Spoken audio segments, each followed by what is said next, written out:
All right, and we are live. All right, guys, welcome back to the LetDirtFly YouTube channel. My name is Marshall. It's my buddy Seth, and today we're watching the 2024 Can-Am lineup. It's going to be pretty exciting here. We're hoping, we know there's going to be a new X3. If it's still called an X3, we don't know yet. I'm imagining it's maybe an X4. I don't know. We're going to find out. But maybe hoping for some ATVs, that's what we're banking on because we're the ATV channel. That's what we know, so. And then they also are releasing, I think they put out a concept a little while ago, but they have their new electric sport bikes, so we're going to be looking at those a little bit too. So right now, let's get into some of the stuff. Let's see, before the show begins, we have about 10 minutes. So let's get into some of the stuff we expect possibly from the new X3. So from the leaks, there was some leaks on the body style of the new X3. Basically, from what I saw of it, it actually had a very Pro R look to it, as well as it kind of took in the more rounded look, I guess you could say, of the new G3L ATVs that they just released back in the spring. So definitely a little bit of a look change. I'm hoping it doesn't make them heavier, because right now the Can-Am has the Pro R beat in weight. So the Pro R weighs like 2,400 pounds, and the X3 is like 1,600, 1,700. That's dry weights, so that's without gas and gas, oil, all that stuff. Fluid. So now the biggest thing that's happening in the industry now is this whole change to electric. I'm not the biggest fan of it, but electric, it's cool, it's powerful, it's different, it's quiet. I like loud. It's not even about quiet. It's about how long you could run machines on a battery. Yeah. Which I don't think they have the technology yet. You know, you're not going out on a machine for, 3-4 hours. Yeah, if they have something that can go like 200 miles, then it's definitely worth it. Maybe. If it can go 5 miles, probably not. Yeah. So obviously Polaris released their, I think it was not a Defender, just listen to me, their General that had the electric motor in it. So is Can-Am going to put out something that has something like that? Probably a Defender, I'm going to guess, if they want to be competitive in that market. Who knows? We're going to find that out maybe today. Also with the X3, the new X3, what engine are we going to get? So is it going to keep the 900cc 3-cylinder turbocharged, makes about 200 horsepower, but they got to try to do something to keep up with that. The new Pro R4 motor, that thing's 225 horsepower, naturally aspirated. That's a little monster right there. Dude, I was honestly, watching, with a 2,400 pound machine, it's an 800 pound difference between the two machines. Yeah, I mean, you need some motor behind that thing. Yeah, but I will say, I saw side-by-side blogs video.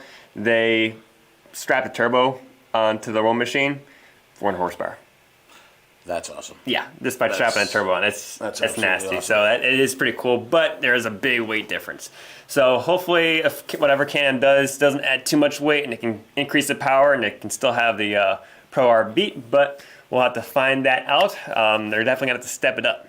Yeah. Let's see what we got in the William, live chat. What's up, buddy? How's it going, everybody? You got Dennis. You got Patrick.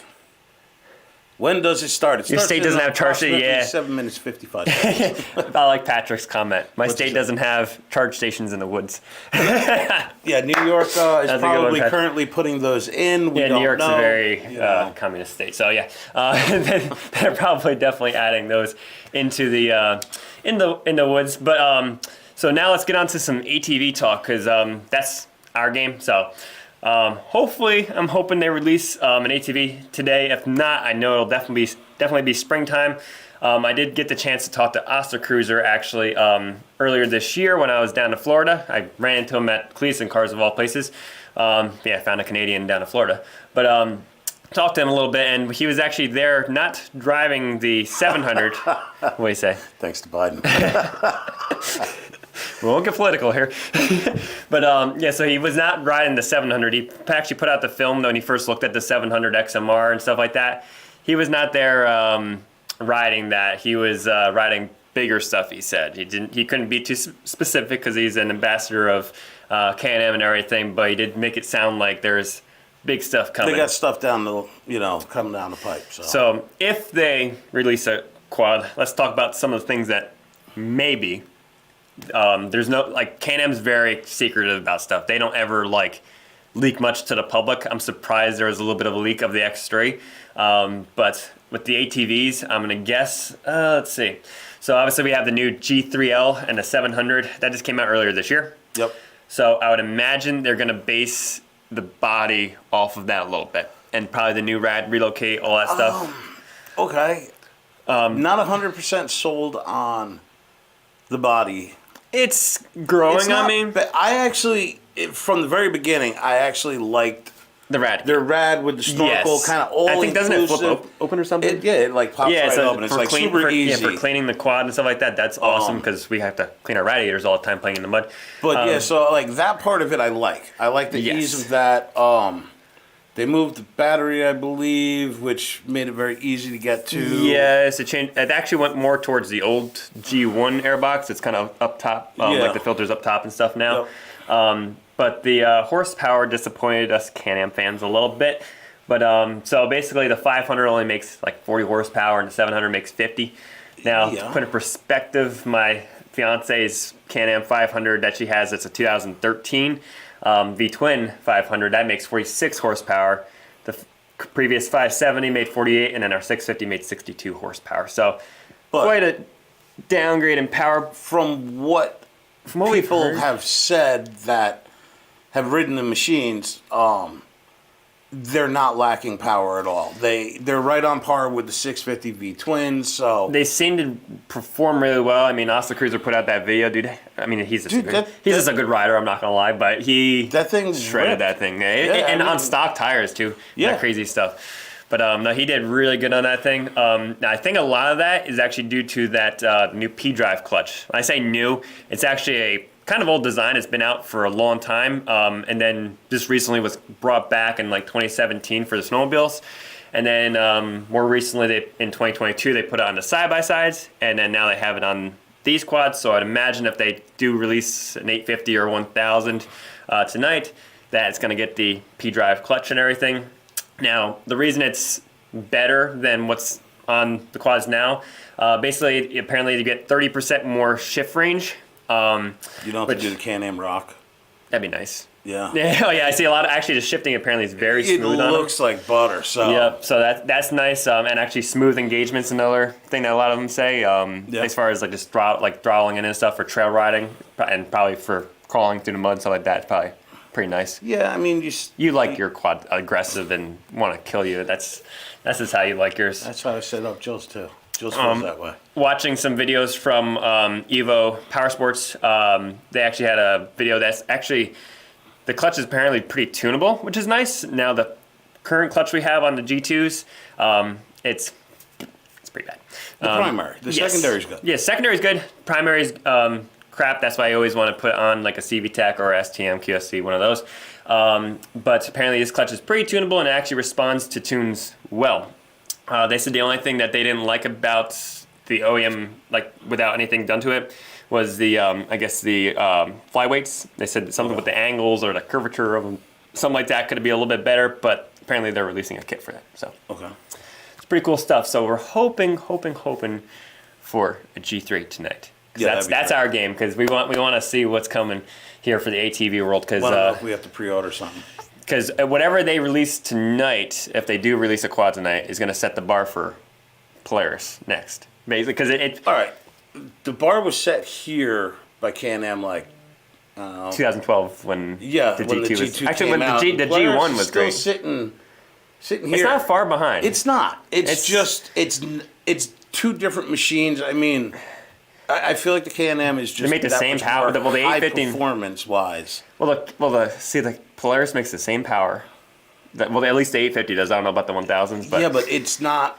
It's either their motors are. It's just the way it is put to the ground is different. Yes. Whether it's their clutching is crap or I know their clutching location is crap on the Polaris. On the 850, it's terrible. It's in the back and stuff like that. But like there's something about the Can-Am versus the Polaris when it comes to getting that power to the ground. The Can-Am shines on that. Yeah, Oh yeah. Now we only have 2 minutes roughly before the video starts here, the reveal. So we want to see a little bit wider. Oh yeah, we can make them a little bit wider so we can see I the people. can't read the whole thing. There we go. Right. So let's see what some of the comments we got here. G3, yes, we're hoping still keeping V-twin there, Dennis. We're praying for that. Yeah, let's see, biking with Ryan. He's not sold on it either yet on the new body style. Yeah, we were in Lingham Lake. Yeah. That video should be coming out. Did you want to drop it? Did you want to drop it? I could drop it tomorrow. What's one? Monday. Oh yeah, let's drop it. I can drop it tomorrow. Let's see. Oh, biking with Ryan. Got a 23 Sportsman 850. My cousin has another. They're dead even. Yeah, I figured that. Yeah, they're very, very, very close. Oh, The Can-Am. we just completely skipped over Aaron. Mr. Aaron Motor B's in there, man. Hey. I didn't even see him. What's up, man?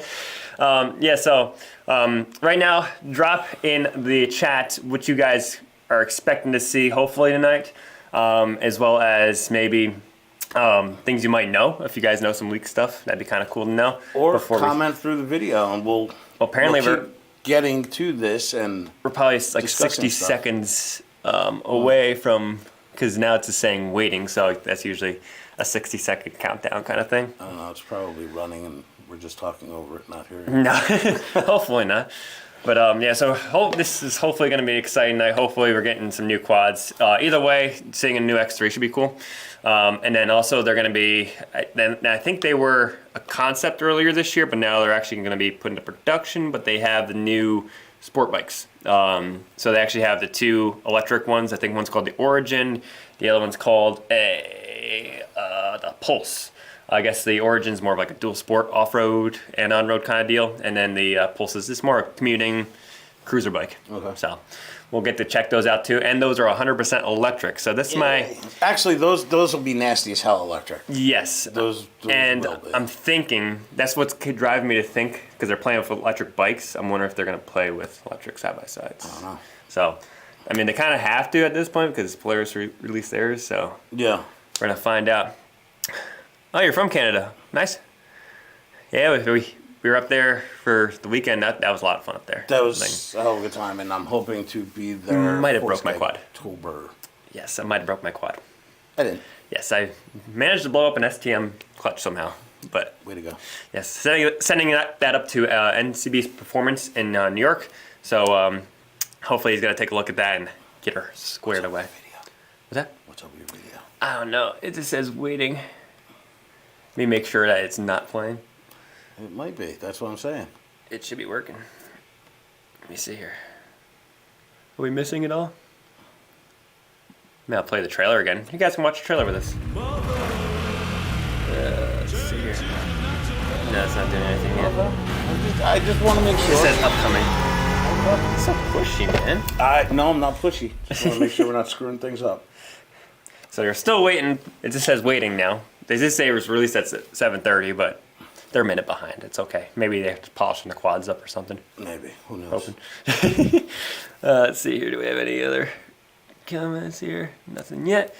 But, whew. Yeah, so also looking at the possibilities of spiders.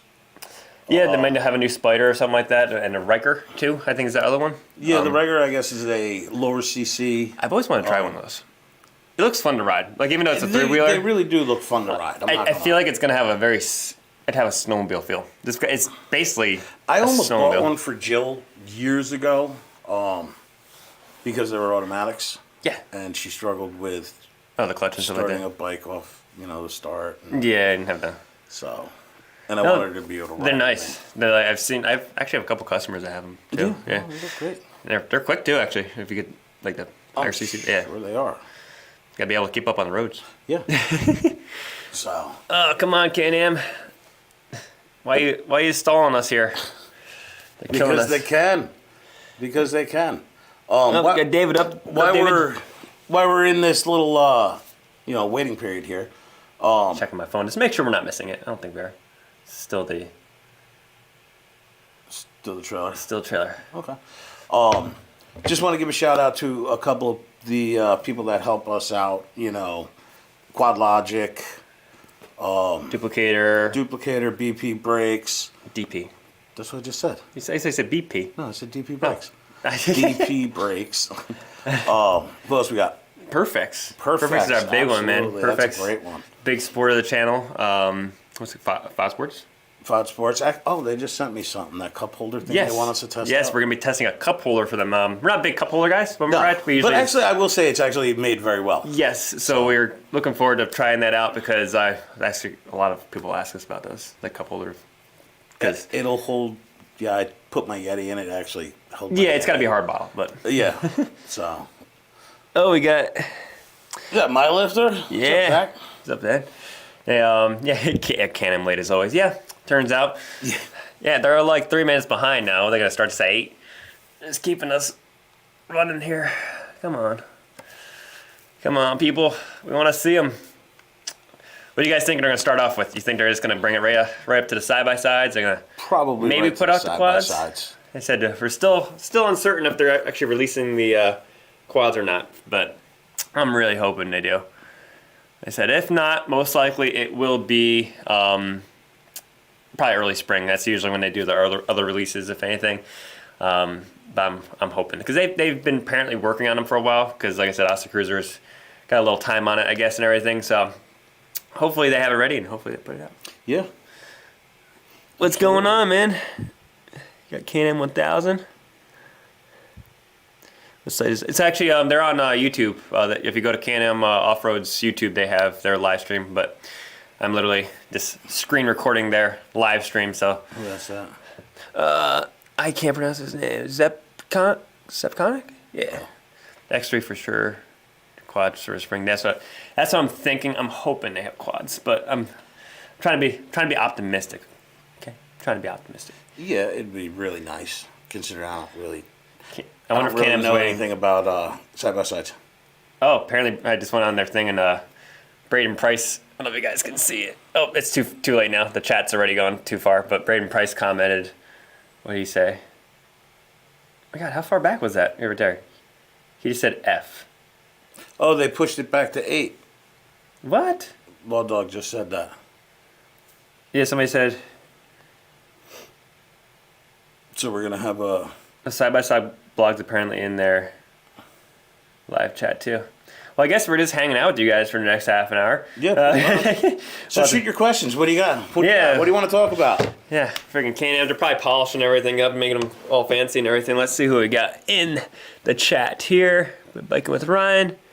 Yeah, X3 first. Get some kind of spring. Yeah, Polaris is I think their biggest competitor. I mean, what other brands like make a high performance quad? None. Not really. Yeah.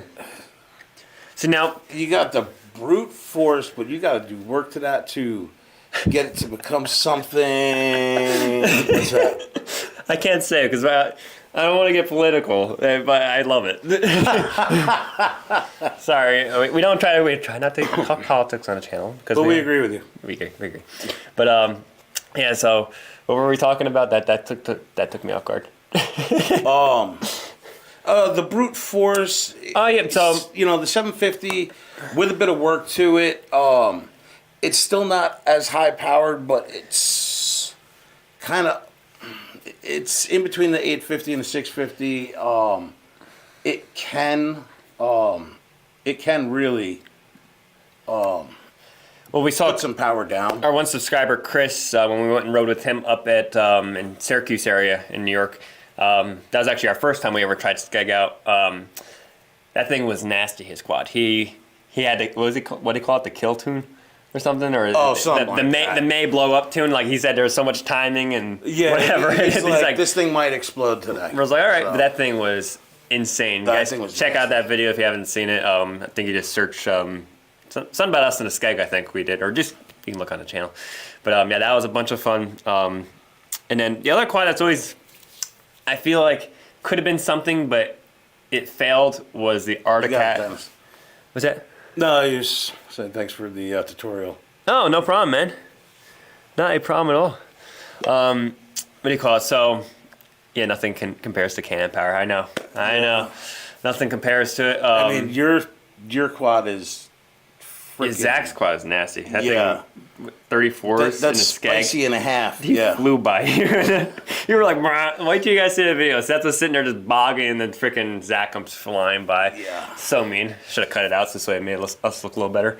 No, you can't do that. He's a true Canadian, though, so he knows how to ride that stuff. We don't know what the hell we're doing. Yeah, exactly. You gotta give us a, a little extra bonus points. So one quad I've always been intrigued by that. Actually, so before I bought my 650 XMR a couple years ago, I was actually going to buy a Mud Pro, an Arctic Cat Mud Pro, because at the time, if you guys go way back on the channel, I actually started off on an Arctic Cat 500. Seth had his Polaris Sportsman 570, so I was just going to get the mud-ready version of the Arctic Cat, which is, even though it was like 20 years newer, it hadn't changed the quad at all. Yeah. Except it was the FI instead of carbureted. But And I kind of ended up building a 570 high lifter. yes. Edition. Yeah, but Yeah. I've always wanted one to see why it didn't make as great a success as like the high lifter and the XMR and stuff like that in the mud. Like it's because you don't really see them out. Do you see a couple people have them out there? Like when we go to mud parks, Well, they're it's kind of rare. not there anymore. I mean, Well, they got bought out by Textron. Yeah, but that was how many years ago? I mean, at this point, what was the last time they actually made an The Arctic Cat Pro? 19, I think. I think Okay. 2019 was. That's 4 years ago. I mean, there's not a lot of them. No, So. no, it's It's hard to get a Can-Am up in Alaska. Sorry to hear that, man. really. I'm surprised. Why? Because aren't they? I mean, they're made in Mexico, but aren't they technically a Canadian-based company? Well, yeah, but Isn't Canada right next door to Alaska? I'm just saying. Okay. No, like you're I'm asking. surprised it'd be hard. I wonder if it's like an dealer import network thing. in Alaska might not be very big. I mean, the population. For I feel like it'd such be a awesome to big have one up there. state, You know, What is Can-Am doing? They said at 8 o'clock they could push it back to. that's what somebody said in the feed. So Yes, Dennis. I actually had a buddy. He has one, the 650 V twin. I think it's twin carb too and everything. That thing's actually it is a was that little that beast. H2 or something like that? Yeah. No, they call it the V2, and mine was V2. the H1. Okay. So I thought single they had cylinder. an H2 too. Also, Did they? I think there's something to do with. There was a slight difference in it. They had both of them. I don't know what's going on in the actual chat for the on Can-Am's page, but there was a lot of Fs, so I'm guessing a lot of people are mad. Apparently, and there's apparently a lot of Polaris kids in the chat on theirs. Ooh, the dealer takes over a year to get one. It's like What? That's kind of like what it was like around here That's- for COVID.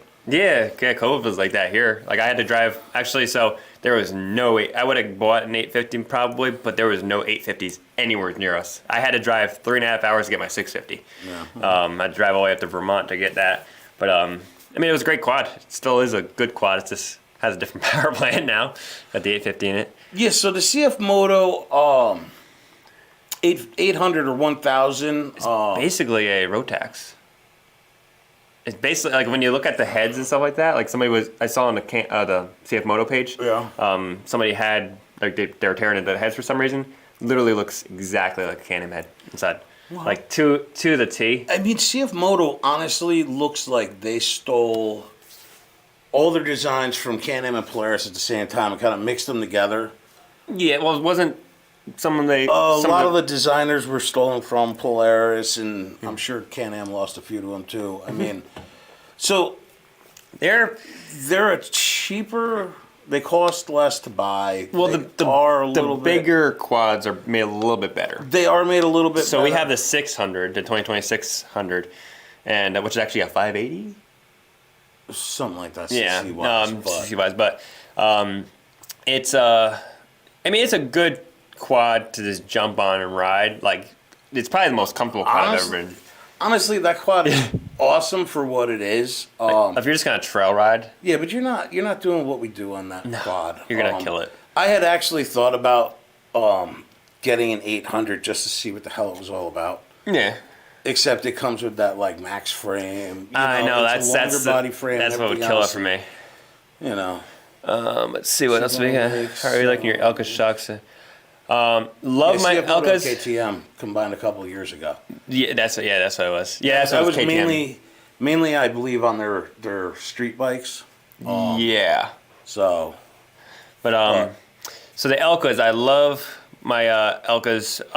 I do have to send them in to get them retuned, or possibly I can do it myself. I'm not sure yet. I got to talk to Elka, because when we set them up originally, I had to stretch on my quad, and they were worried that with the stretch, obviously a stretch, if your shock's here, you're moving everything back, there's a lot more leverage on the shock now. So we went with a stiffer spring rate, a little bit more compression and stuff like that, and they're on the stiffer side.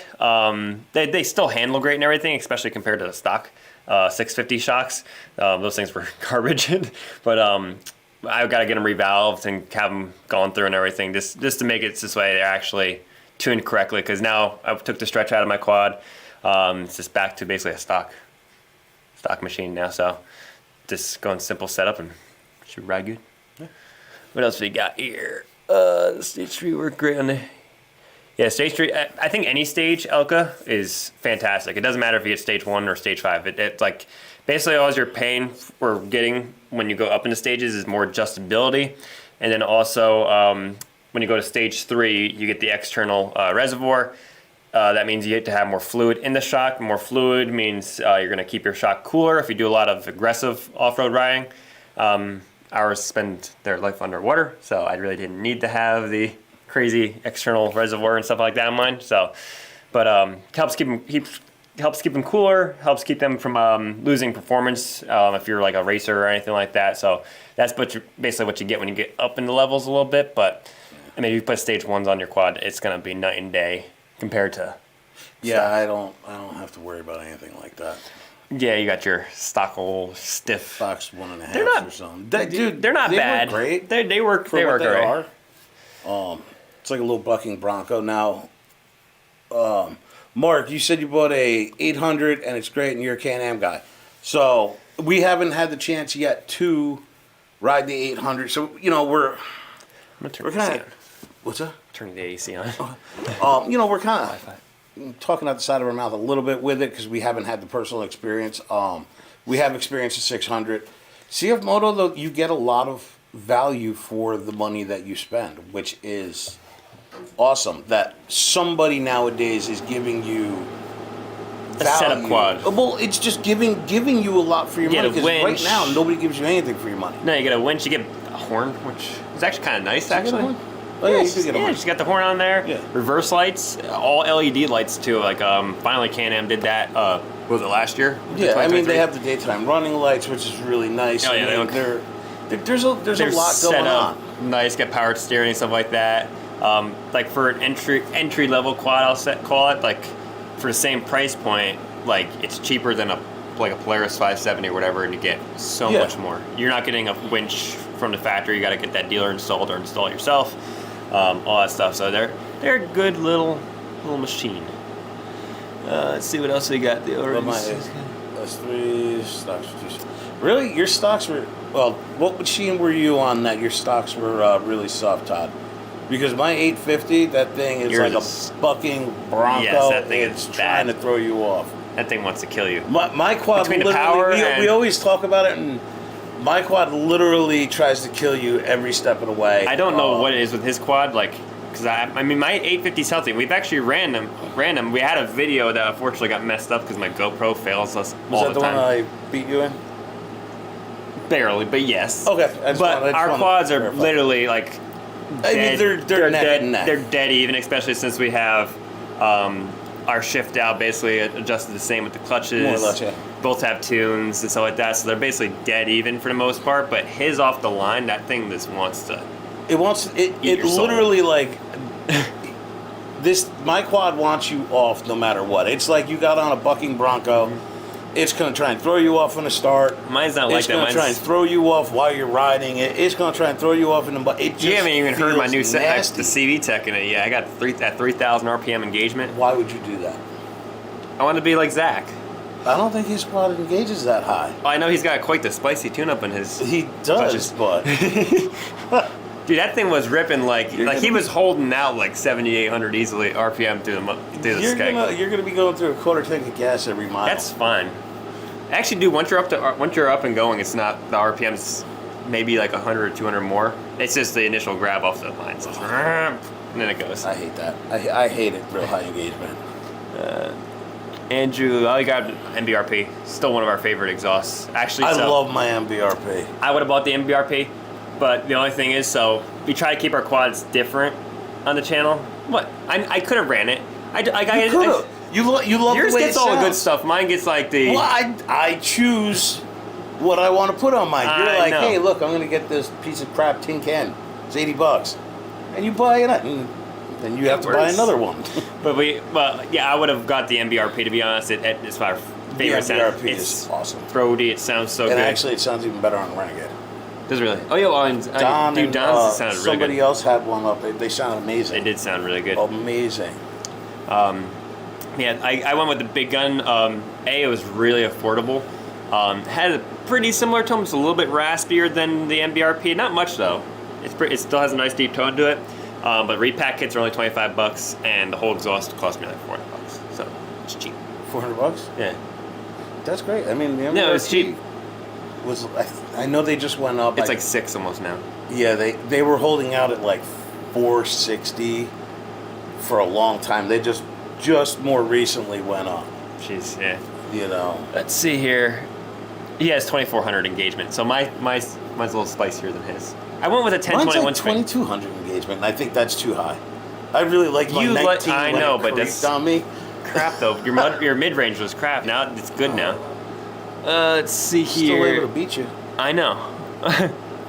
Want to tune mine, but I'm scared. Only half tank. Oh, don't be scared. You'll be better off tuning your quad than having the stock tune on it, to be honest. As long as you get a reputable tune from a reputable company. I won't mention the other guy's name. There's a certain name. It'll probably pop up in the comments. I'll leave that to Zach. But stick with somebody like Mr. RPM. Mr. RPM is good. I have an RVS tune on my quad. Tune. It's been okay. It's running a little rich. I got to send it back to them. They said they'd fix it. I just haven't had the chance. But yeah, there's a couple other tuners out there that are but I mean, basically with a tune, you're not getting as much performance as you'd think. It's more about keeping the engine running cooler because it has a lot more fuel running through it. They changed the fan timing and stuff, which is nice, and you can run what do you call it? I think I'm a 1019. You have a 1017. I have a 1017. Yes. It's running 1022. I think we put a 1021 in mine. And I wanted to like shoot it with the gun or something. That's not having it. Oh god! But the 1021. Hey, his is spicier. What? Let me see. I know. I got the CV. Well, he says his engagement's 2400. Well, let me see what the 1022 3,000. looks like. I got the CV tech chart right on my phone here. See this? This went from being a serious like Can-Am reveal video to like now we're just BSing, hanging out with you guys.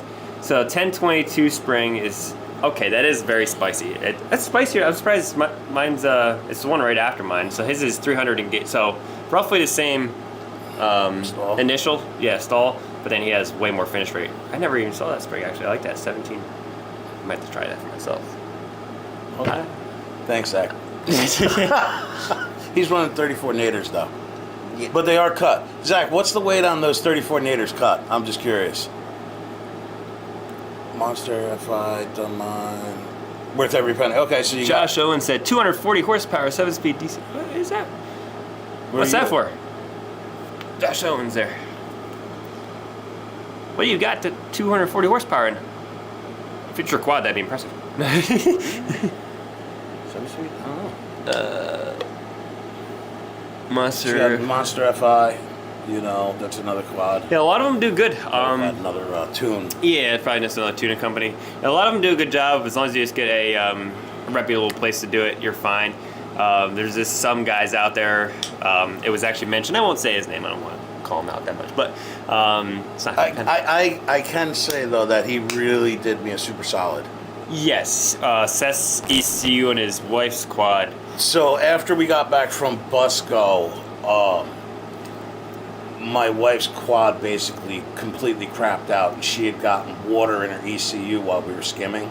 We don't know how. It got into the plug and actually rotted out the plug. It corroded the actual pin off the... It broke right off. Off the ECU, so... Yeah. The person that we're talking about actually did me a super solid. He sold me an ECU... With tune. Tune to... Well, he also put... The 17... Raised the tune. Well, he put the 17 Can-Am tune on it. Then he put his tune on it. on top of that. Yes. So he really did me a solid. Yeah, so and he did it to me for less than what it would have cost me to get one. Yeah. So, maybe his tunes aren't the greatest, but he did do me a super solid. 300 or 3,000 RPM engagement. You have no problem with it. No strap brake. CVTech 1019. Yeah, so you can. So the cool part about, especially a CVTech, I really wish CVTech released a billet clutch. Like that would be nice. It'd be so awesome. Really cool. I actually even thought about buying a big piece of billet aluminum and going to like a machinist and be like, copy this clutch and make it for me. So the CVTech is the easiest tunable clutch out there. I mean, you can, with the clutch cover off, you can do spring changes and 56 pounds. No. Bathroom break. Oh. 56, dude, 56 pounds for Assassinators. 34 naders? That's terrible. Freaking awesome. That's not bad. So yeah, with the CVTech, super easily, literally less than 5 minutes to swap a spring out and your weights and stuff like that if you already have the clutch cover off. STM, I don't know how QSC is. I never had the experience with them yet. I'd love to get my hands on one day just to check it out. But STM, I mean, geez, just do a spring change, at least 10 minutes, and then to do weights, probably another 15 minutes, just because it's very, especially if you're trying to do it in the quad, you gotta try not to drop the little tiny screws, which they give you extra screws. And then you got the little tiny washers, and it's a pain in the butt. CVTech is so much easier. And then once it's like you set and forget with it, I feel like with my STM, I was always just tinkering with it because it has more adjustability to it. I was always messing with the tip weight and yeah, you don't have to worry about any of that when it comes to you just set it, and it just works. And we've does. proven it on our channel before. We had the video that shows that they are basically, if tuned for the same shift out, you can make one outperform the other, obviously, but it's not going to be much. You can make them exactly the same. Like for most people's standard setups, like under 32-inch tires, well, Zach runs 34s with them. Yeah. He's pushing it a little bit. Which is a no-no. But it's not a no-no. It's you're pushing... you're on the limit. A little bit. You're on the limit. Aaron, Canada was awesome, dude. You got to grab your Assassinators, throw them on the 850, and go up there, dude. Awesome time. Like, my quad broke, but I still had a great time hanging out with him. Dude, it was a lot of fun. It was just so much fun. Even it poured rain. I don't think in a vehicle I've driven in rain that hard. Like that. Are you kidding me? Well, it was like, wait till you guys see the video. It was downpouring at one point, but the rest of it. The video didn't show it. The video doesn't do it justice. No. But I mean, it was raining so hard. There was no point there was no point. I don't know. I would say every 1/10 of a mile, my mouth was full of water. Why are you frying with your mouth open like that? No, just because the way it would just hit your face and just run into your mouth. It was horrible. God, it was horrible. No, we got drenched, but the Skeg is so cool. Like, it's totally different ball game than any other mud out there. Like, I mean, yes, there is mud that's harder maybe as far as just bounty hole style stuff where it's super mucky and peanut butter, you can't make it through it. Yeah, Justin just said he just put a CVTech on last week and made a huge difference, whole different pot, and that's just the way it is. Oh yeah, the CVTechs work so good and they're Skeg worthy, and STM apparently is because I blew mine up. My Renegade pushes 2,800 horsepower, clutches tuned, Mr. RPM. Maybe not 2,800. I think I'm thinking of an extra zero in there possibly, but if it produces 2,800, probably 280. Maybe 280 would be ridiculous. 280 would be stupid. Yeah, on a quad. Quad? Oh yeah, that'd be ridiculous. I've seen 300 horsepower ones turboed and stuff like that. Remember Mr. RPM had that one? It always rains like that on Skeg rides. Awesome. Great, that's great to know. Looking forward to Skegtober then. Yeah. I have a 650 XT strictly. Oh yeah, it's a trail rig. All day CVTech. Oh, CVTech, especially with 27s, because you and you don't have to be as aggressive with it as we do for the mud. I mean, if you want to get the optimum performance out of it for the 650, you want to be roughly 8,000, 8,200 RPM full shift out. But you need a tune to get that anyway. You got to get a tune on the quad in order to get your rev limit raised to be able to get that. But then also, what do you call it? on the trail, like if you do a lot of trail riding, that could get a little redonkulous by the end of the day, running that much RPM. But having that power on tap is nicer. But if you're doing a straight trail, you can do like 7,800 RPM. I would say like 75 to 78 is more than enough. You feel good, yeah. You know. Yeah. I mean, if you want to tune it to where she makes the power, you can. It's just you can burn a little bit more gas, and it'll feel a lot rowdier. Yeah, absolutely. The 650s don't come alive until they're like 8,000 RPM. We found that out with my quad. You want to have those things shifting out at like 8,300. When I first got my CV Tech with the 650, it was tuned in properly by the company I ordered it from. It was turning like 6,400 RPM, I think, right, or something like that, or 68. Yeah, it was 68. I had no problems with my CV Tech right out of the box. Yours wasn't bad. It was still off. Bad. It was off, but it wasn't. Well, it wasn't like, terrible. And Joe's was pretty close. My rev was 7,000, I think. My rev limiter was 7,000. Yeah, you were. And it was shifting at like 6,850 out of the box. Yeah, so like it was exactly where it needed to be for a factory tune. Yes. You know, once we started changing everything. It's the CV Tech's greater than any build. I love the CV Tech. I really wish they had one. QSC works great on 1,000, 1850 engagement. Yeah, that's pretty good. Yeah, I always want to try the QSC, especially since they have that newer lightened one. Now, one thing I found out, I got to talk to NCB Performance about this because he's a STM dealer. Apparently, they have a new Rage 3 out as opposed to the one that I had in my quad. Mine was a 2019 clutch, so I don't know. Apparently, it's slightly lighter. What's that? The newer Rage 3 I don't know. STM. So 3P rather, Rage 3P. There you go. So, I don't know. It might be worth checking out, maybe. I don't know. Because we get a little bit of a hookup with NCB. He's a really cool guy, so he hooks us up on everything when we need. Going to be tried QSC. Is putting a QSC on his way 650. Nice. They are good clutches, but on the 650, sometimes the billet ones can be a little heavier. But not sure because you had that stretch in your bike, and that's what ruined it. I know. So you can't really make that honest opinion. Basically, with the 650s, the go-to is always a CV Tech. You can do QSC and stuff like that. I don't think they're even that much heavier. The problem is the moving parts, especially the STM.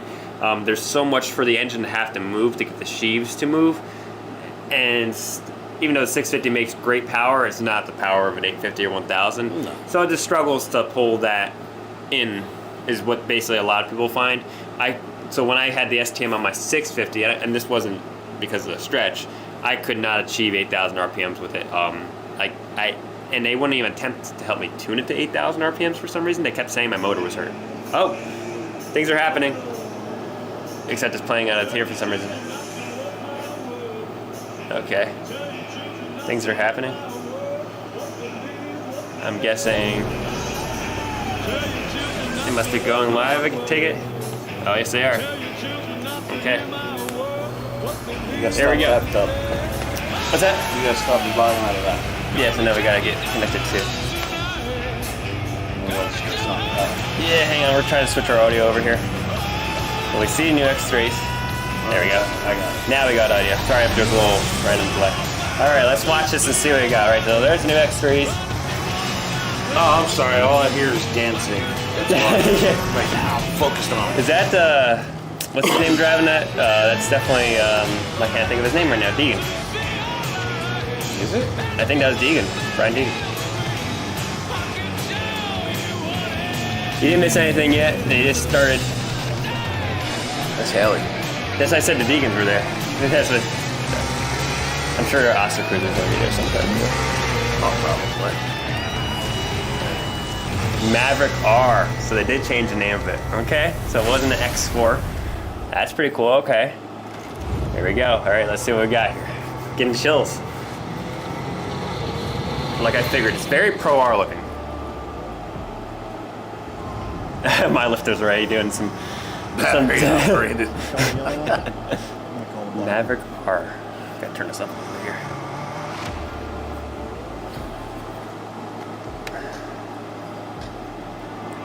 I don't know who these guys are. What's up, The y'all? Miller Cody Brothers. Miller here, multi-time national champion and Can-Am UTV. Tell me who it is. Yep, Hunter Miller, longtime factory Can-Am driver. Definitely the older, better-looking Miller brother. The X3 has Why? been regarded as the top Because performing he side-by-side can. in the industry for a long time.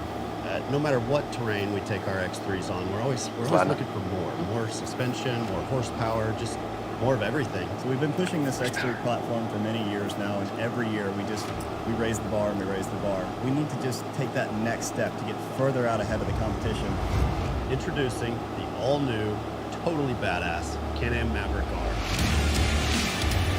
They just completely stole the whole R thing from Razor, or from Polaris. Don't worry about that. R stands for race ready. Okay, that's This machine is the ultimate combination of performance and durability. Basically, Can-Am has the motor? What's the motor? from the ground up revolutionized the game with this. This machine can be pushed to the limits at all times without worries of failure. The only thing that stops this machine is the driving design. What's that? I can break anything. So while we have a completely new platform shit, I that can still break has that. that Can-Am DNA with these sweeping body lines that run all the way from the front to the back of the vehicle name. in a low profile cage. But moving forward, we have this heavy duty, tall knuckle suspension. This thing really separates that load. Knuckle suspension. So you separate these A-arms out and you distribute that weight All right, much that better. You're gonna put much is less very stress on your interesting ball to joints. me. On the front Yeah. side of this thing, you have the Did they do away with the shock LEDs tower thing in the and middle? LED headlights. So moving forward from the way this Looks thing like looks, let's talk about the engine. So you're probably wondering what's powering the new Maverick Yes. R. This is the brand new Rotax 999T with a full 240 horsepower engine. This is the most powerful engine in the UTV industry. Matter of That's, fact, this thing is coming a lot off the more. showroom floor with more horsepower than my current race car. So obviously I'm going to be excited about this. This is a totally new triple cylinder, 1 liter turbocharged engine. That means the Maverick R delivers the highest horsepower per They liter stayed in the industry. three-cylinder. It's the same durability as the proven X3 engine, but this time with a lot more power. That engine Look at the is radius completely rod in the back. insane, but let's talk about the power adder here. We have a massive new 54 millimeter turbo that is directly attached to the engine block for less vibration. This is an integrated tubeless system, so you have better cooling and better oiling for the roughest conditions and pure peace of mind. The engine block has loads of kick-ass features as well.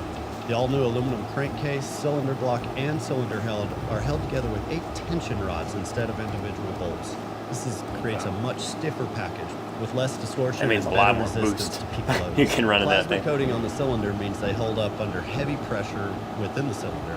That coating also optimizes heat transfer while acting as a really robust and rigid layer that is designed to withstand the combustion The load. hood's Finally, cool. it also reduces friction from high-temp alloy forged pistons. And all that adds up to more reliability, more durability for the long haul. Another feature that some of you might recognize from high horsepower performance engines is the closed deck design of the cylinder block. It's much more rigid and allows the engine to cool better so you can push the limits and performance with no worries. Can-Am has introduced a new concept for advanced fuel injection for the engine on the Maverick R. There are now Really? 2 fuel injectors per cylinder delivering better fuel accuracy and control for an engine that runs like a top from idle all the way to wide open throttle. And here's I wonder if another they're cutting industry first at the Maverick some of the R. fuel injectors. An Oh, it's all electronically computerized, actuated so I'm base sure. Yeah, when it's like electronically you're just trail controlled cruising. boost provides consistent performance in all conditions throughout the vehicle's lifetime. The hydraulics Yeah, look at the whole new helps radius drive rod system deal set up in the back. Yeah, Look at that no, thing. it's- That's different. That's really nice, though. Look at the ground No clearance matter you kinda how get out tough of it. or uneven the ground is, which spells better engine efficiency. Now let's take a look at the new Rotax DCT transmission. This is a high-performance 7-speed dual-clutch transmission, which is the first of its kind in a top high-horsepower side-by-side. 7 speed. What? Dual-clutch transmission, or DCT, takes driving to the next level by delivering a much more responsive feel than a CVT. The rapid shifting also makes That's it way cool. easier for the driver to Okay, that's accelerate cool. into higher gears in a shorter amount of time. So this is how it works. He made a As good the point, gears Ryan. engage, How about one bigger side tires with that knuckle the like next that? gear is Yeah, well, automatically pre-selected on the second clutch. As the clutch of the engaged 35 tires gear on the max. opens, Yeah, that's kind the of. clutch of You know, the he's target saying gear it's pretty maxed out motor. simultaneously You might not be able to do much Yeah, more that's of an right. upgrade. They might make a Gear aftermarket torque. knuckle that might be a little The like a result lot is more almost clearance or You know something. what? Is Like this- Super ATV And or that somebody gives the would Maverick R design. So maximum they're weight literally power. Yeah. just designing it right now. Probably And said with this transmission, gear shift Aaron's got happens it. in And, a second with no torque Grayson, interruption at the wheels. right? You've got two Yeah, Grayson said his bounty The bike was Rotax 280. DCT features that's a lot. electronic Insane. shifting with Looks like they integrated updated the park, seats, too. reverse, and shift on Looks the like a fly freaking high and BMW. low I know, gears. Jesus, So how you much can is this thing adapt gonna it to your cost? needs in a flash. dash, no more stopping. Not as much as a just BMW. right. You can also choose between automatic and manual shifting. Automatic shifting is a fine-tuned precision it's got the gear same thing, selection, the tire giving size. you just the right engine power at all times. For even feel like they more had to do that for a control and reason, instant though. power, just choose the manual shifting option. Maybe to get a better like center of gravity feel or something. Looks a little funky, but shift the gears at lightning speed. sounds functional. Kind of what you would find on a supercar. When you choose an engine mode, the transmission uses intelligent shifting to adjust to the selected mode. So Come you know on, it's going to really? be dialed in right into this thing's gonna cost like 50 DCT grand also means starting. no more belt temperatures to monitor, no more belt maintenance, and no changes to worry about, and no dust, water, or other That's intruders cool. from the outside elements can get in there. Except for That'll oil make it good changes, for like next everything Mark is free. build. Well, like, So you know, with the new no Maverick R, more there belts are to worry multiple about. engine modes, starting with normal mode. This mode is going to offer a lower shift point around 4,500 RPM, a lower sound decimal, and smoother throttle response for just kind of cruising around. The next thing you'll have is a sport mode. This is a little bit more dynamic shifting all the way up to the 8,500 RPM red line. Then you have Sport Plus mode. This is going to be the one I'm driving in. Cody's definitely more of a normal mode type of guy. It's going to have the most aggressive throttle response. The shift points are higher, but the biggest thing is there's no delay between shifting. When you pull the paddle or you have an automatic mode, it shifts Yeah, instantaneously. DCTs like However, they're the coolest snappy. feature is the new anti-lag system. With big turbos, I'm guessing it's got you paddle get big shifters in there? horsepower. It However, sounds when like you it or a step on slap the gas, shifter? It takes a little bit of time for that turbo to I really hope spool paddles, up and, that'd be and really nice. get That'd you be up cool. to power. With this new system, I don't know if it would shuts off one of because the the way you're always cylinders, constantly delays the turning your ignition wheel, timing a little bit, trying to Yeah. go back to Well, find that. pumps air into the Talon, turbo. I think, has Gets the turbo spinning, paddle and as shifters, soon as I you think. step Does back it? in the Yeah. gas, it's instantaneous power. With all this power, you might be worried about your engine overheating.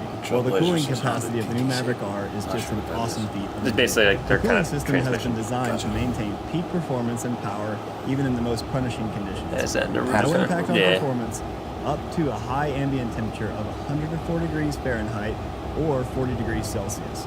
And it does that with 2 high-performance radiators and 1 intercooler with dual fans for each.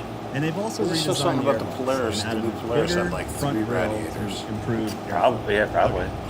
We got to talk about this totally new, heavy-duty tall knuckle suspension. Yeah, let's talk about The that. innovative design can really push the envelope. If you had any doubt about who was the king of suspension performance and handling, they've just put that to bed. To get there, Why couldn't they make it analyze straight up 3 and down? main So aspects you of got a big the tire. design.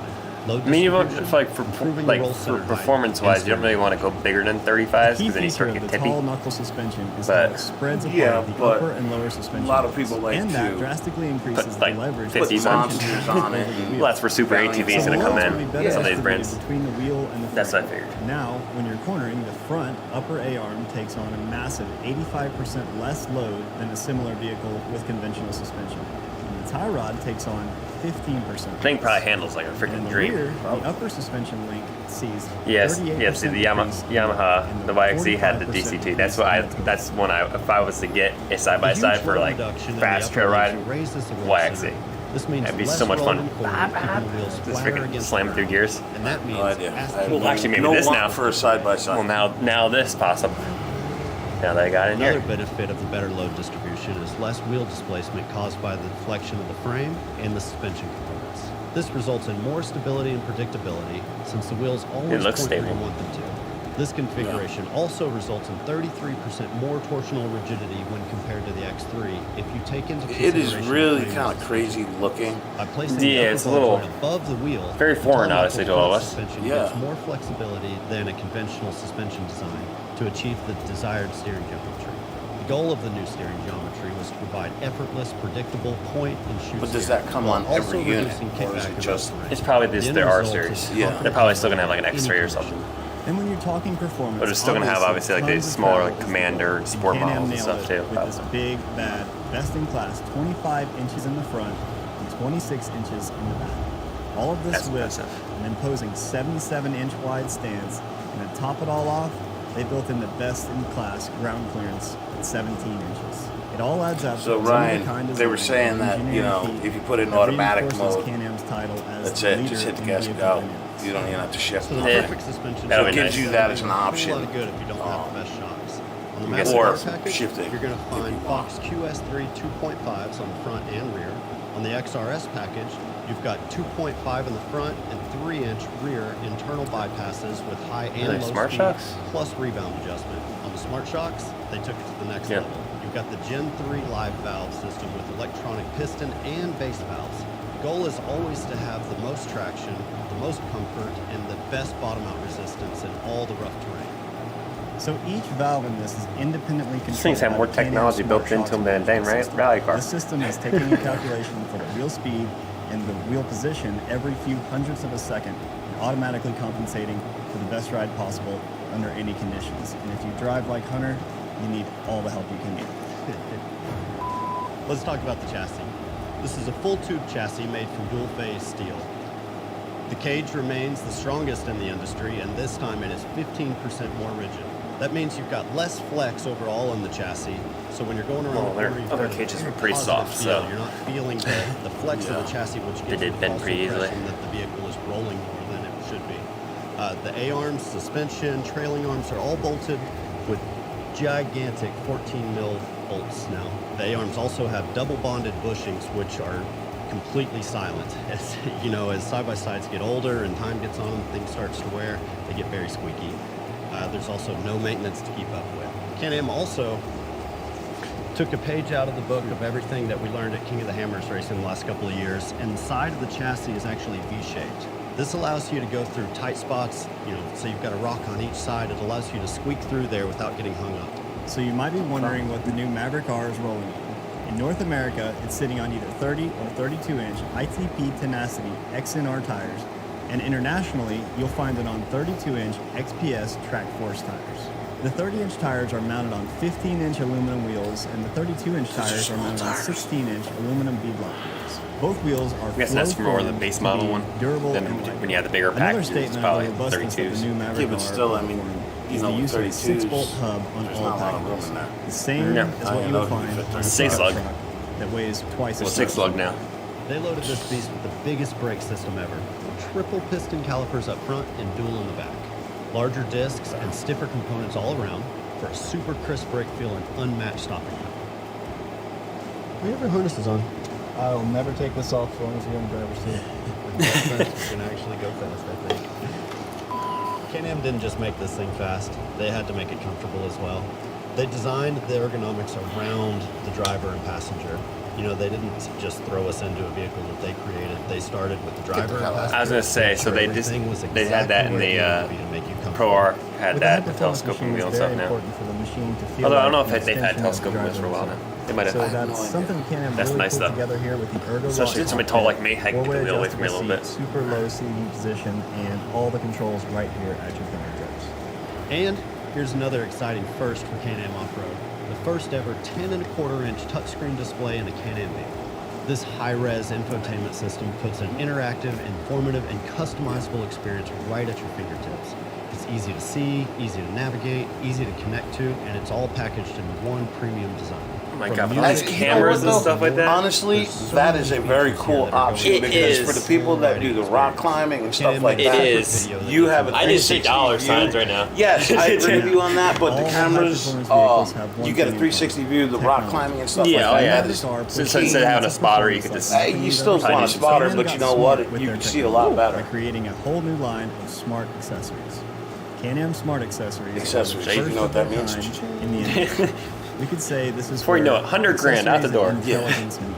Here's how it works. An accessory control module, or ACM, Exactly. Yeah, is positioned that's what I'm saying. This is between the lineup computers for base and prices Yeah. like 50. The ACM that's all I'm reacts to the seeing right sensors now. in the vehicle, reads So the Pro R dynamics, was and actually responds in real $10,000 roughly While more also helping than to the steer the X3 driver's for attention like to I the think for both appropriate area ultimate to packages maximize essentially I believe. example, When I was when looking you're it up running earlier. at full throttle, Now I think they're going to be smart integrated roughly the LED same roof price. light gradually shrinks Easily. blood to spot as you increase your speed. Between 40 and So 50 the all faster you day. go, the more intense the light What? gets. The faster you go, the more lights come on. There are Come also on. smart integrated LED side mirror lights That's that follow insane. the steering wheel input, increase in width with the beams and illuminate much your does wheels this for cost? increased visibility.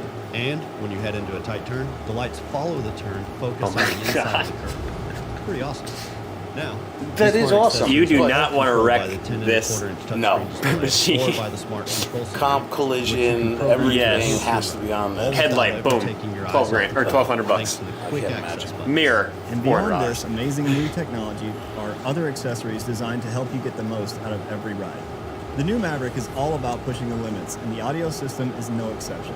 Together with JL Audio, they developed 3 new premium audio systems that deliver the ultimate riding soundtrack. I wish we could have audio. And surround the driver We have a and YouTube channel. passenger with a Can't play premium audio. Yeah, I mean, experience. you know the what? integrated system is the same I'm quality curious as what the top price is on, automotive systems. say, the It audio even comes with upgrade a sunroof. It versus. used to be Once like you I get up mean, to the most these premium guys- offering, you'll find these 2 guys, additional door you know, a speakers lot of and these guys second that do subwoofer these for things, unprecedented they level sound of audio awesome. integration in a And it's Sonos. probably about the same amount of Available money. as a complete vehicle integration or as an audio I see roof, somebody going JL broke Audio at a system Can-Am brings dealership very soon. performance to a whole new level. Buying one Now. of these. That's my Would that be you? I don't got that cash rolling around. Now, You finance. We're not YouTube maximizing famous the yet. cargo space is Finance it. key in a high-performance Yeah, vehicle. finance it. Being dead. The newly expanded Link ecosystem for Can-Am Off-Road, including a factory-installed Link. It's gonna be as much as that F350 Platinum. Everything you need Yeah, it's like $100 grand. Yeah. F350 diesel. You Yeah, can use get the stock freaking mounted power Link stroke in there. anchors Oh to yeah. slap on these super rugged, weatherproof 13.5-liter Link side cargo boxes, or maybe the 96-liter That's nice. Link Weatherproof. trunk It said box. weatherproof, not Or waterproof. install all of them. Yeah, which Really means it's maximize that. rain The resistant. cargo Yeah. bed on the You know, Maverick it's gonna R is leak if also you submerge compatible it. with both I wonder if that lines up 16-inch with the and link holes on the 36-inch quads and stuff accessories. like the other, So there's like a almost Maverick no did. limit to the number of Yeah. Because the accessory Maverick, you combos could you can use put together for your same bike. boxes that we use on our So quads. it's no surprise that Hunter and I Oh, are putting that's our for sure. Can-Am machines at the top of the podium in world-renowned That's, races all over the place. Unfortunately, don't speak, Certainly I'm guessing part of Spanish. Can-Am building their reputation. the Fortunately, my Spanish Yeah, skills this isn't just the next left step. me And over the in years, high the school. I competition's been apologize. inching just a I little don't bit believe closer they to actually us. talked about the width of the machine yet. Can-Am They is might have raising glazed bar, over it, but setting a new if it is standard 77 for inches, that's high-performance wide. Because the UTVs. previous model, I think, For more was like, what, information, go to your local 72? 72, I And the think. Pro R is Can-Am 74. website. That's like driving a Thanks for freaking watching. truck We'll see through you the out trails. there. Okay. He said thanks for watching. Is that the end of it, or? Maybe it's the end of their part. I don't know. I hope Or we get some it's not splits. okay. Yeah, my lifter said 77. Jesus. That's freaking big. wide. I mean, stability. Well, yeah. This Can-Am has That wasn't even close. Oh, now we get the bloopers. That'd be us if we did it. Our whole thing's a blooper. I know. This is supposed to be like. Is that it? We got the spinning wheel of death here. I know. What the hell? Let me see if it's a spinning wheel of death for everybody here.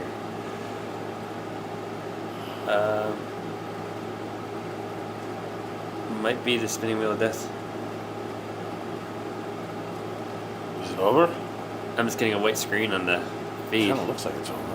Unless they're loading the next thing, which would be nice. Stick with Can-Am, Canadian. The RMX is actually pretty cool. Our buddy Sean's got one. It's definitely, especially for the size of it, you get 4 seats, and it's way shorter than like Yeah, a it's 4-seat definitely- X3 or Yeah, it's probably about the size of the two-seater X3. yeah, It roughly, doesn't yeah. give you a lot of cargo space once you have a No, you four-seater, don't have the but cargo space. I think that was it, dude. That was it. That was, I don't know what it's playing now, but We'll place that. Eventually. I'm trying. You got to go to the interact thing. I'm not good with the streaming stuff. All right, I can edit videos, but I can't do this. Oh. This is way above my pay grade. All right, so So apparently, what do you guys actually think of this now that we all seen this? And so Seth and I were gonna go over to the internet right now to see if they actually have it on their website yet. what's that? The new, because a lot of times when I do this, they update the website right away. Oh, for price wise? Yeah, I'm curious. Ooh, yeah. Let's see what we got, or more specs. Let's see if we got it here. I don't know if they did it right away or if they're waiting until tomorrow. Yeah, it still says stay tuned. Yeah, it doesn't look like it. All right. Yeah, they didn't update it yet. We got our models, maybe. Side by size. No, it's Nope. still X3. Nope. Okay, so they don't have anything yet on any of that deal.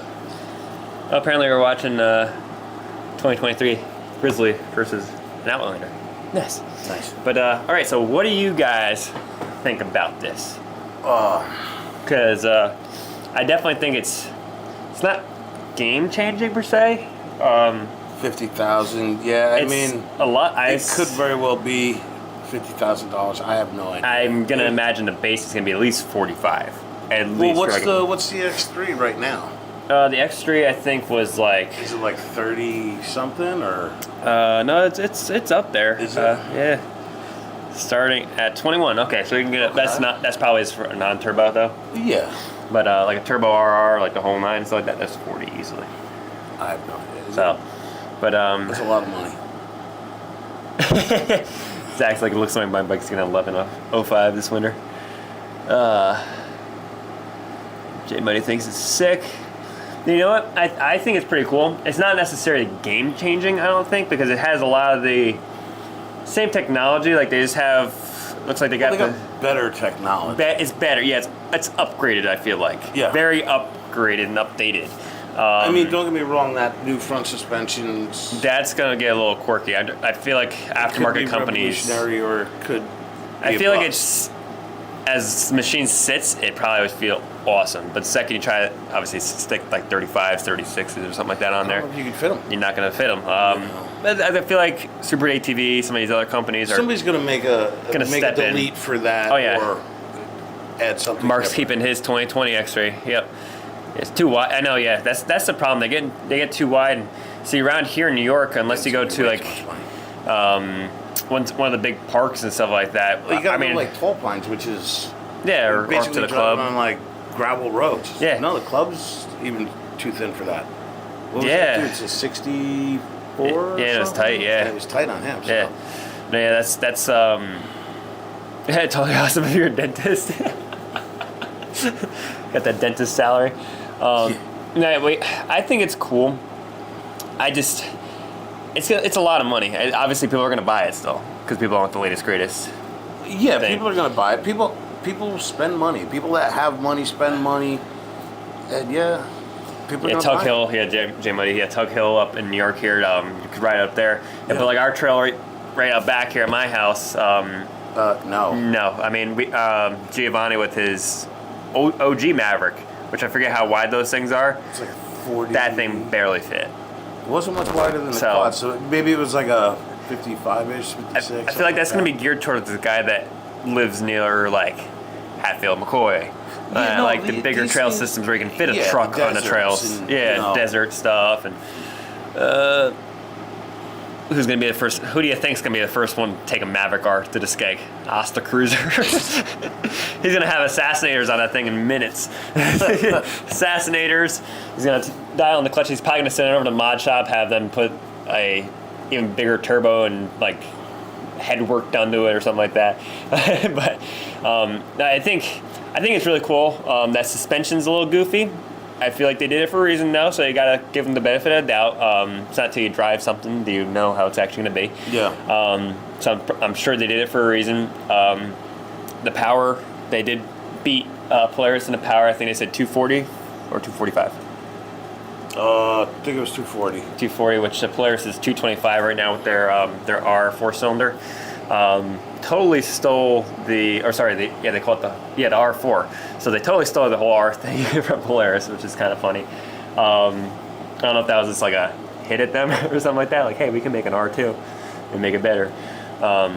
We have an X3 it's gonna go a ton. I just read that. Yeah. Well, yeah, I can see that in the skeg. Yeah, as long as you can get it to not dig. I suck at skeg apparently. Like I rode. Yeah, you actually do suck at skeg. Why are you suck? You like pin it. I did pin it. You guys will see the video. In the video, it actually says roll into it and then go. So and you're just like back to the X3. So again, I think it's pretty cool. They stuck with the Smart Shocks thing, which I figured they were going to do. They made the whole thing smart. Everything's smart. Cameras. It's just going to cost a lot of money. It's going to put a lot of people. It's not going to fit a lot of people's budget. Because at that point, you could get an X3 and put the same money into it and kind of get more out of it. You could probably get you could go big turbo from like Evo and stuff like that, and make 300, 400 horsepower, and if you're looking for power and stuff like that. So yeah. But the suspension, I feel like it's going to play a big role. No four-seater. No four-seater. Probably not yet, but I can imagine. I would imagine they're going to, just because they do have the four-seater Pro R4. So I'd imagine they're going to release that because they're going to try to stay competitive. They can't let Polaris steal the game with anything. I'm actually surprised they just what? 5 feet is a long pull. You're a funny guy, Zach. Pull. It's like a mega pull for Marshall. Hey, you know what? My quad was broken. I got onto a very unfamiliar quad. Okay, I'll just let you guys in. The 74 of you watching that are going to see tomorrow's video. Adventures This Way, Don let me ride his 1000 because I broke mine, my quad. And I really didn't get that much experience in this gig yet because my quad broke so early on. So I might have gotten it stuck multiple times within 5 feet of each other. Yeah. We're just gonna leave it there.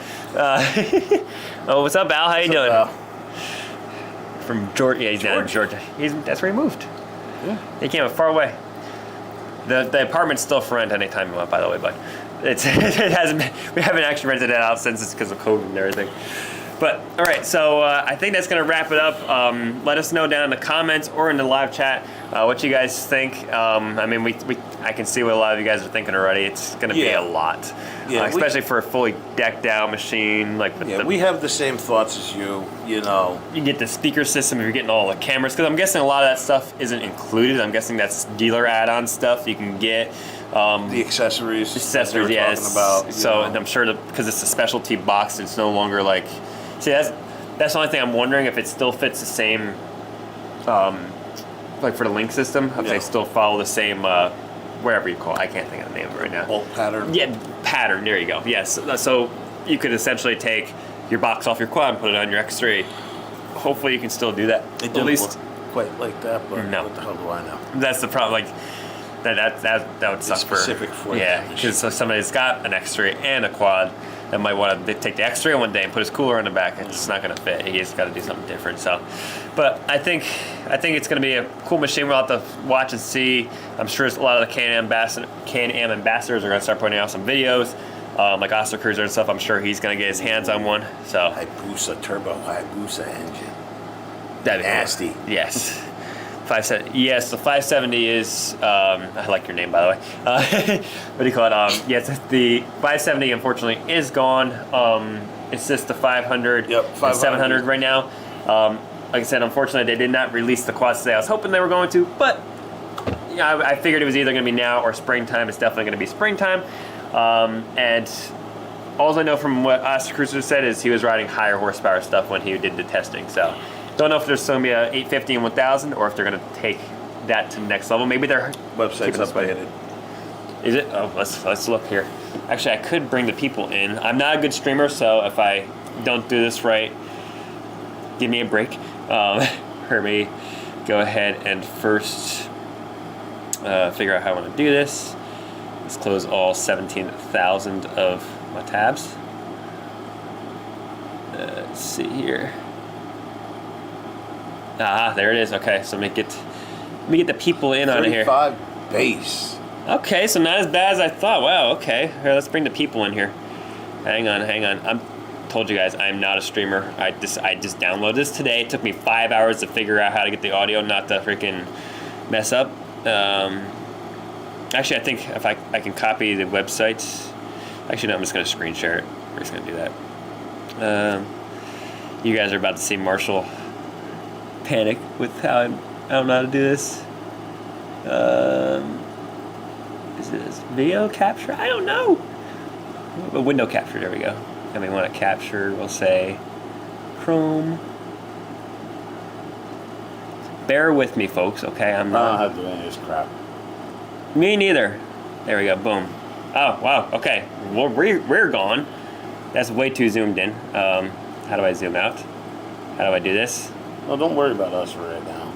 Well, I'm just trying to make it this way at least fits on the screen. I am so sorry, guys. This is terrible. This is not me. I'm not a streamer. I don't game or anything. Oh my God, I'm moving everything. Okay. Oh no. Oh God, no, help me. No, go to the window capture. All right, we're just gonna make it full screen. All right, we're gonna go away. All right, you know what? That's good enough. All right, we're gonna go to the internet now, and we're gonna go through this together because now we can actually see some stuff. All right. Let's see here. Turn faster. Where's the specs? About the specs, because the sheer power of 240 horsepower. Yeah. I like it. Okay. They got all the different models here. So basically, it starts. This is Maverick R, starting at 35. Top of the line's 45,000. That's not terrible considering that the top of the line, what do you call it, Polaris is like 40-ish. I paid less for my 2020 1500 Ram. Yeah, no, I know. Which was used, but still less than that. So let's just take a look at the top of the line deal, because you know if you're buying one of these, might as well go top of the line. You don't want to cheap out. All right, so you get the engine, obviously, the 77-inch. Jesus. Gen 2 tri-mode suspension. Here's this actual spec sheet. Let's take a look at that. They want me to download it? No, we're not going to download it. I can't just view it online. No. All right, well, we can get enough information from the website, I guess. Okay. So it's a 999cc, which is, before it was a 900, so now it's basically a 1000cc. Yeah. Lockable front diff, that's all stuff they kind of had. Yeah. I wonder if they went to the parts bin at all with any of this to see if they pulled anything, like if they're just reusing a diff or whatever. Turbocharged. I mean, the suspension is that smart. Yeah. Well, they've had the smart shocks, but there's just the newer stuff. Here, what I'm just going to do real quick, just so it looks somewhat better, is... There you go, now you can see us looking at it. Again, I'm not one of these streamer people. I apologize. I don't know if they really care about seeing us looking. I know. For video purposes. Yeah, aluminum heavy duty, tall knuckle double A-arm deal. That's what's throwing us all off. Yeah. I noticed with the back of the machine, if they have a back picture of it, they had something different going on back there. Yeah, right there. I don't know if you guys can see that, but they had something way different there too. Like it's like a radius rod way up high with that too. Let's see, where else did we go? Where was I just at? Looking at everything. Oh, there we are. Tires and wheels. I guess we'll look at tires and wheels. I mean, it's nothing crazy. 32s. No. And 16-inch wheels, actually. Yeah, so that's actually a surprise. Because usually they were 15s on the larger tire stuff from Can-Am. So that's new. And I think I did see a 6-lug design. So that's quite the change up from 4. And then Polaris has the 5-lug. So wheel tire options, I'm guessing you're going to be looking more at like Jeep wheels and stuff like that now. Especially being a 16, that's a pretty common like Jeep tire. Although Jeep's 5-lug, actually. What am I saying? Yeah, Jeep is 5-lug. You're gonna have to get like freaking Ram wheels, man. One with the 6x5.5 Chevy wheels. Let's see. So it's 78.1 wide, 71 tall, and I'm guessing 140 long. Or no, yeah, like 140. Yeah. Base 108, ground clearance 17. So it's only an inch taller than it was before. All right, here's what I want to look at. So the weight. It weighs 2250. Versus 24. Which is still lighter than a Pro R, so that's good. So it makes more power and is lighter. It's 200 pounds lighter. So it's basically taking a whole human, full grown man out of the passenger seat, which is pretty good. And compared to the X3, it's quite a bit heavier. It's about, it's like 600 pounds. It's like 500 actually. It's more like 1700. The Yeah, X3. but you're getting an extra 100. That's actually surprising. The rack capacity is 200 pounds. That's pretty good. 13 gallon. All right, features. 1700 watt magneto. That's probably just good for light bars and stuff. Winch. Not installed. So you gotta buy a winch still. Full roof, premium half doors, front lower deflector. That's all nice. It's all this stuff. I'm actually curious what kind of warranty. So it's got their standard warranty. 30 months. Yep, you can get the 30-month on it, but it comes with a standard 6 months. That's all normal. Let's take a look. So one thing I actually did not see, which, I mean, Polaris doesn't, because this is more their performance-driven side-by-sides. There's no XMR, which I kind of figured.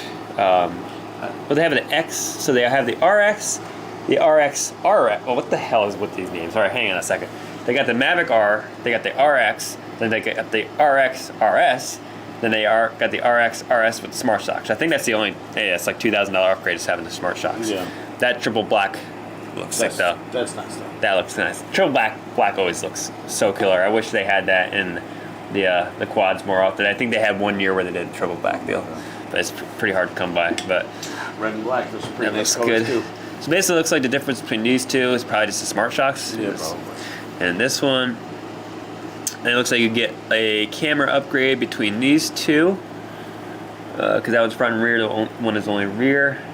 Looks like a tire size upgrade. Also. I just realized it says the screen is 10.25 inches. That's a big screen. It was originally a 7.6 in the X3. I wish we had more pictures. Can we rotate this or anything? No. You're only going to give us a front picture of it? I want to see inside and look around a little bit. Yeah. Let's see if there's anything else. This is about. No, I just want to take a look at it and see what we're messing with here. So they do have the Maverick Sport and stuff like that down here. It says 2024 on them, but I think those are just the old models. This was a new label. What's that?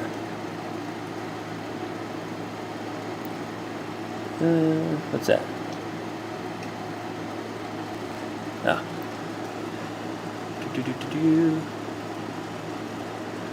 Oh, here's some more stuff here. Connectivity. Gotcha. There's the screen. 10.25 inches. It's got an app now. That looks completely. That's kind of going along with the Polaris, the ride command system. But all right, guys.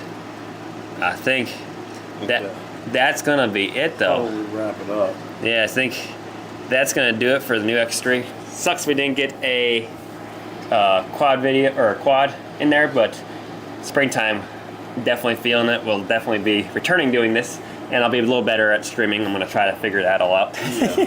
So thank you guys for all hanging out in the comments, and it sucks that Can-Am had their little delay there, 30 minutes, but still got it in and everything. It was a good video. I think they did a good job promoting it, and I guess we'll just have to catch you guys next time on LetDirtFly.